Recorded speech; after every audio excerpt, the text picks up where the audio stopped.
جواب وخایا بل ورځ ورته دا وخایا چې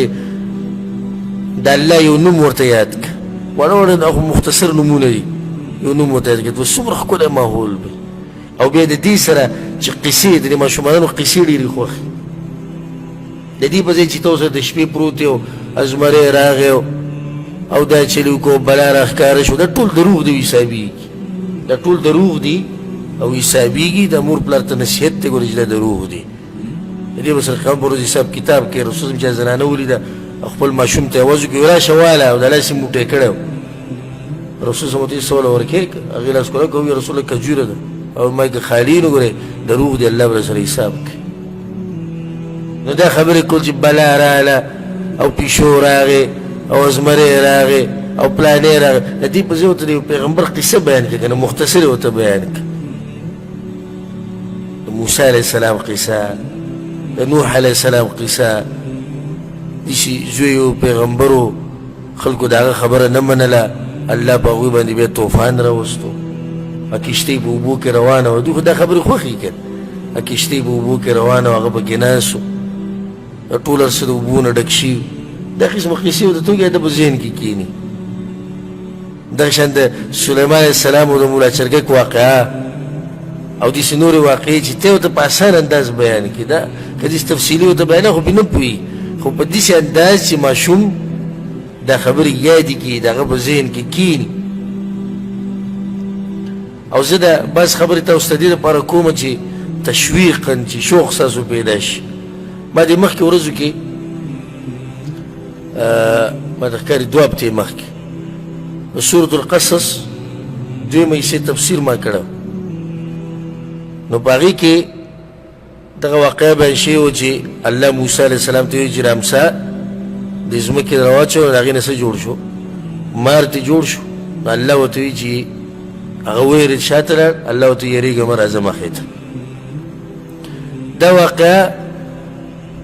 دلته ما بیان کړه هغه ماشوم زوی ما سره ناست و دلته بیا کور کې هغه نور ماشومانو ته بیانوله ما ترې واورېده وی الله یو کس ته وویل نوم ورته نه وویل الله یو کس ته وویل چې رامسار خدای کې غټ مار جوړ شو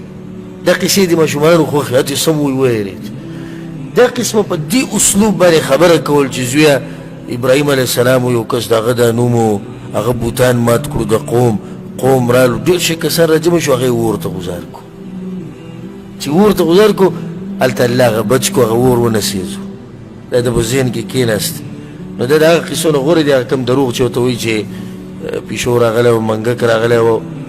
او بلا راغلی و ستا تپوس یې وکړو د هغې تپوس یې ټول دروغ دي یو نصیحت ټولو ته دا دی ماشومانان چې ماشوم ټکی راشي دې سره د لوبې ذهن ته راځي څه ذهن ته راځي لوبې نو لوبې په دوه قسمه دي یو خو دا چې ماشوم په خپله وځي او لوبې کوي او یو په دې موبایل او کمپیوټرو کې لوبې کوي نو دا ستا ماشوم چې چېرته هم کور بهر ته وځي د هر چا سره لوبو سره مه پرېږده چې بس څوک راغی او دا د پلاني زوی ده د پلاني ده وایي چې موږ لوبې کوو نه چې څو پورې ته د هغې هلکان نه معلوم او هغه جنکۍ نه معلومې چې دوی څه قسمه لوبې کوي دوی څه کنځلې خو نه ښیي ده ته په دې کې احتیاط ډېر پکار دی دغه شان دا کوم لوبې چې د کمپیوټر دي او د موبایل دي په دې کې ډېر غټ احتیاط پکار دی ډېر غټ احتیاط پکار دی هره لوبه د ماشومانو ته پرېښودنې دي پکار په دې لوبو کې د ویډیو ګیمونه چې ورته وایي او په دې موبایلو کې په دې کې د جنکو تصویران دي والله لازم چې درې حصې جسم یې لغړي په دې یو حصه باندې معمولي کپړه پرته ماشوم د وړوکوالي نه دا ګوري په دې کارټونانو کې ماشومانان چې ګوري په دې کې داسې کارټونان شتي د انګریزانو جوړ کړي دي چې هغه بلکل د زینا طریقه ښیي چې ښځه به د سړي سره څه کوي او سړی به د ښځې سره څه کوي ته خبر نه کارټون دی ورته لګولی एकदम کمرې ته راننوتې او پای کې لګیا دي ښیي چې هلک او جنۍ به یو بل څه ښکلوي دوی به بیا د یو بل سره څه کوي د دې وخت نه دې دا قیسې اوري او دا ګوري چې لوی شي هم دغه کارونه به کوي نو په دې کې ډېر احتیاط پکار الحمدلله اوس که څوک دا وایي چې زه ماشومانان دي زه ورته کارټون ولګوه ته نو هغې کې نن سبا اسلامي هم راوتي دي اسلامي کارټونان چې هغې کې هغه ماشومانان د یو بل سره لوبې کوي او بانک پکې وویلی شي نو هغه مشر ورته وایي بس ټول مانځله دي ځکه چې بانک یې ووایي دا قسمه کارټونه ورته ښایه که نه د دې سره دغه ذهن هغه اسلامي ذهن جوړي. یو طریقه د ښه کور او د مسلمان د کور هغه دا ده چې دی په کور کې ګپ شپ لګوي د ښځې سره او د چا سره د بچو سره. افراط او د تفرید په منځ کې به اوسېږي. موږ پښتنو کې دا مشکل دی چې د افراط او تفرید په منځ کې نشي اوسېدی، خو یو طرف به لازم راټینګو، یا به د حد نه وړو او یا به بلکل ولیږو. نو که ورته ووایي چې کور کې لږ ښځې سره ګپ شپ هم لګوه، د هغې هم حق شتي، دومره نرم شي چې دا ښځه به ګزارونه هم کوي، دی هغې ته هم خاندي را خاندي، وایي دا هم د مینې محبت د اظهار یو طریقه ده. او که ورته ووایي چې نه سړی خو داسې دی چې دی مشر دی، د ده به زوري، نو بیا د دې ښځې نه بلکل زناور جوړ کړي او د هغه خبرې ته هم نه پرېږدي، ته په منځ کې اوسېږي. ماشومانو سره ګپ شپ لګول، دا ماشومانان همیشه به تا یادوي. ته د کور نه ووتې که نه، دا ټول واړه د مور پورې نښتي،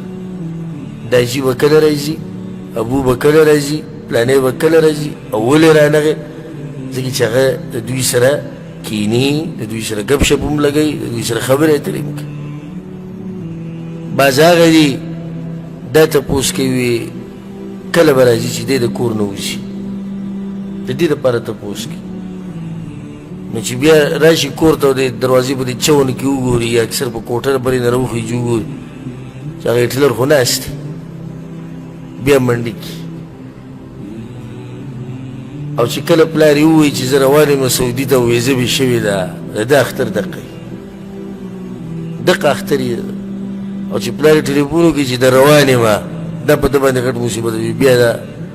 غم را روان دی. ولې وجه څه ده؟ وجه دا دی چې دې پلار چېرته دې بچو سره ښایسته خبرې نه دي کړي.